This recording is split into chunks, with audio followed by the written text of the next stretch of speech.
Salut tout le monde, j'espère que vous allez bien. Pour ceux qui ne me connaissent pas, je m'appelle Melinda, je suis la fondatrice de Freelance Factory. J'aide des entrepreneurs qui souhaitent se lancer ou développer leur business au niveau supérieur.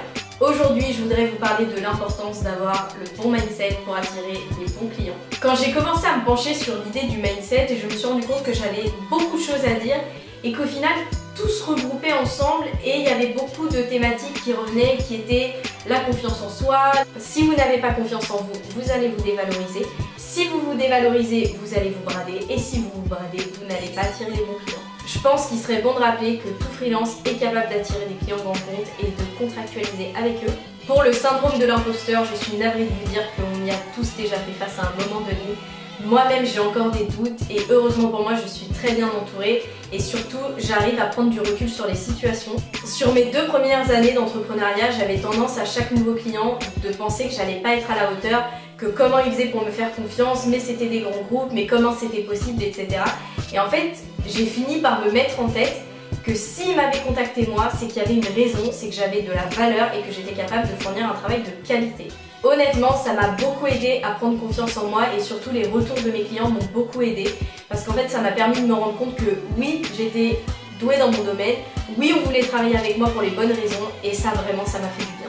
Il y a un autre point que j'aimerais aborder avec vous, c'est la capacité à s'affirmer. Je sais qu'il y a des personnes qui ont un tempérament plutôt calme, plutôt conciliant, mais malheureusement quand on est freelance et qu'on a des clients, il y a des moments où il faut apprendre à dire non et apprendre à être très ferme. Déjà parce que sinon ils vont prendre la confiance et si jamais ils prennent la confiance, ils vont finir par vous bouffer, vous laisser des impayés ou ne pas travailler de façon carrée. S'il y a un client que vous ne sentez pas, parce que honnêtement moi j'y vais beaucoup au feeling et à chaque fois mon intuition elle a toujours eu raison, elle ne m'a jamais trompée. S'il y a un client que vous ne sentez pas, n'y allez pas. S'il y a un projet où vous sentez qu'au bout d'un moment vous allez aller à reculons, n'y allez pas non plus. C'est vraiment pas la solution, on n'a pas monté une entreprise pour subir en fait. Et enfin, pour finir, je voudrais vous parler de tout ce qui est mentalisation. Je suis convaincue qu'on attire ce qu'on est, mais on attire aussi ce qu'on désire.